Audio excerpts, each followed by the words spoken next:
అందరికీ నమస్తే. పేపర్లో ఇయ్యాల మునగాని ముచ్చట వచ్చిందిలా. పక్క సూపులు పాశవిక హత్యలంట. 3 ముళ్ళు 2 ముక్కలు చూడురిగా. ఆడంగా ఈడంగా మొగడో దిక్కు పెళ్ళమో దిక్కు ఉన్నారు. మళ్ళీ వెనకంగా చెయ్యి మాత్రం ఇంకొక ఆమెను గోకుతూనే ఉంటుంది. మరి ఆమె గోకుతుందా ఆయన గోకుతుందా? ఎవరు గోగినా గోగినట్టేగా లెక్క. వార్త ఏక నెంబర్ ఉంటుంది, దీన్నే ప్రయత్నం చేయాలి. పక్క సూపులు పాశవిక హత్యలు, 3 ముళ్ళు 2 ముక్కలు. వివాహేతర సంబంధాలతో కాపురాలకు బుగ్గి పెట్టుకుంటున్నారంట. విడిపోయే ప్రత్యామ్నాయం ఉన్నా భాగస్వామిలో ప్రాణాలు తీస్తున్న వైనం.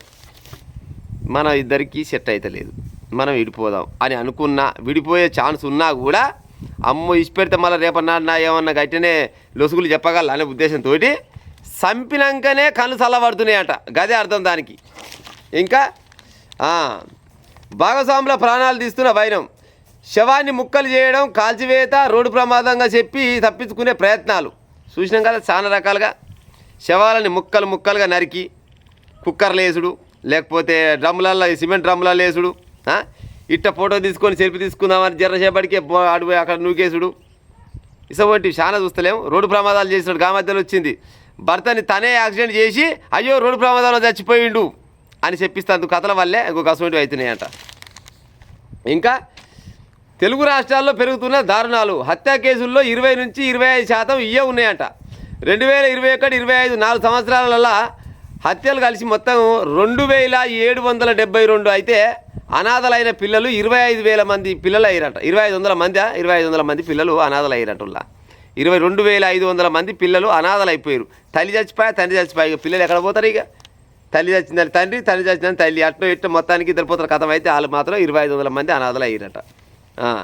దాదాపు 60% వివాహేతర సంబంధాలు వెనుకున్న సోషల్ మీడియా పాత్ర. ఇంకా చూడండి, సోషల్ మీడియా పాత్ర ఎక్కువ ఉందట. సెల్ ఫోన్లల్లా, ట్విట్టర్లల్లా చాలా రకాలుగా ఈ కథలు ఎక్కువైపోయినాయి ఈ మధ్యకాలంలో. ఎంతసేపటికి సెల్ ఫోన్లో దొరికిందా, అదేంటి మన ఇన్స్టాగ్రామ్లో దొరికిరా, యూట్యూబ్లలో, ఫేస్బుక్లలో, వాడినో ఇన్నో ఎన్నో కాడ పరిచయం అవుతారు. పరిచయం కాగానే చిన్న నెంబర్ ఇస్తావనగా నెంబర్ ఇవ్వగా నెంబర్ కాస్త దోస్తానం అయితే, దోస్తానం కాస్త ప్రేమ అవుతుంది, ప్రేమ అయిపోయాగానే ఏకంగా కామం అయితేనే ఉంటుంది. కామం అయిపోయినాక కథం అవుతారు. వాళ్ళు కథం అయితే పిల్లలు అనాథలు అయిపోతుంది. దాదాపు 60% వివాహేతర సంబంధాల వెనుక సోషల్ మీడియా పాత్ర. హైదరాబాదు, విజయవాడ, విశాఖపట్నం, గుంటూరులో అత్యధికంగా కేసులు అవుతున్నాయంట. చూడు కథ.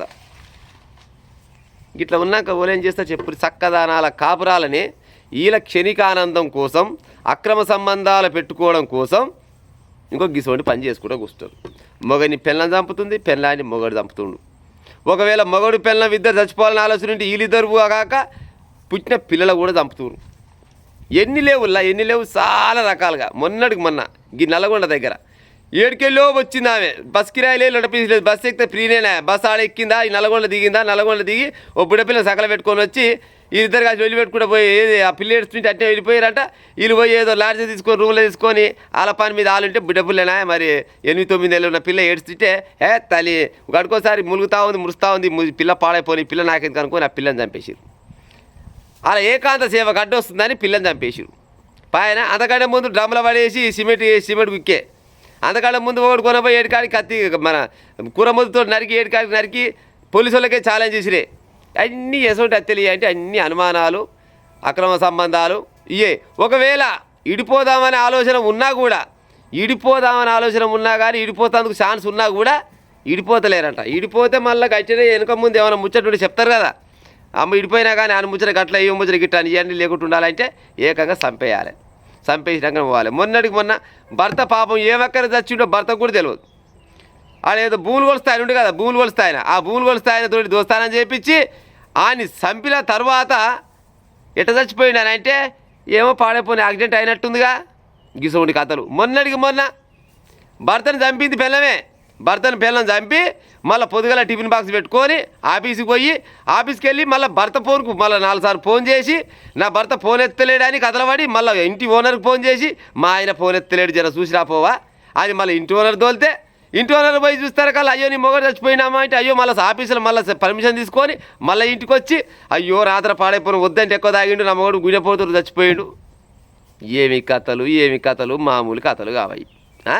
చంపింది తనే, ఫోన్ చేసింది తనే, సచ్చినోడు ఫోన్ ఎత్తాడు, ఫోన్ చేసింది తనే, ఫోన్ ఎత్తడం వల్ల ఓనర్ ఫోన్ చేసింది తనే, ఓనర్ వచ్చి చెప్పంగానే అయ్యో పాడైపోను నా మొగుడు రాత్రి తాగి తాగి చచ్చిపోయిండు. గిసబోంటి బడవ బజ్జాతి కథలు ఆడోళ్ళు మొగళ్ళు కొంతమంది పడుతుంటే కాపురాలు ఎట ముందల పడితే చెప్పురిగా. ఈడ పెళ్ళం ఉంటుంది, ఈడ మొగడు ఉంటాడు, ఈయన చెయ్యి ఇంకొక ఆమె చెయ్యి రెండు కలిసి అనుకొని ఉంటాయి. ఈ మధ్యలో మాత్రం పెళ్ళం మొగలు ఉంటారు, మళ్ళీ ఇక్కడ అలాగే ఉంటారు, ఇక్కడ అలాగే ఉంటారు. గిసబోంటి అక్రమ సంబంధాలు అయినాక ఎట్ట ముందల పోతారు చెప్పురిగా. పోతారా? లేదు, నమ్మకం అనేది లేకుండా పోతుంది. పెళ్లి చేసుకుందామంటే ఆడోళ్ళకి భయం ఏముంది, మొగళ్ళ భయం ఉంది. ఎక్కువ మొగళ్ళకి అయితే పక్క భయం ఉంది. ఆలు పోయేది పోకపోక పొరగాలని చంపిపోతురు. పొరగాల అట్టగా కూడా కొంతమంది ఏం చేయాలి, అత్తమామని చంపిపోతురు. మొగడు చస్తే పెళ్ళం చంపుడు, పెళ్ళం చంపితే మొగడు చంపుడు. మొత్తం కలిస్తే గియ్య ముచ్చట్లు క్లియర్గా ఇచ్చిండు పేపర్లో చూడుది. చూస్తురా గిసోటి ముచ్చట్లు వస్తున్నాయి. మా అమ్మగాని మీ అక్రమ సంబంధాలు నాశనం అయిపోను, అక్రమ సంబంధాలు తిరిగిపోయి ఉత్తపుణ్యానికి సంసారాలు ఆగం చేసుకుని ఉపాయం చేయకూరి. 2500 మంది పొరగాలు అనాథలు అయ్యారంట. మొత్తం 2725 మంది ఈ 4 ఏళ్ళల్లో ఈ అక్రమ సంబంధాల పుణ్యమా అంట బలైన వాళ్ళంట. ఇక చూడరు కథ.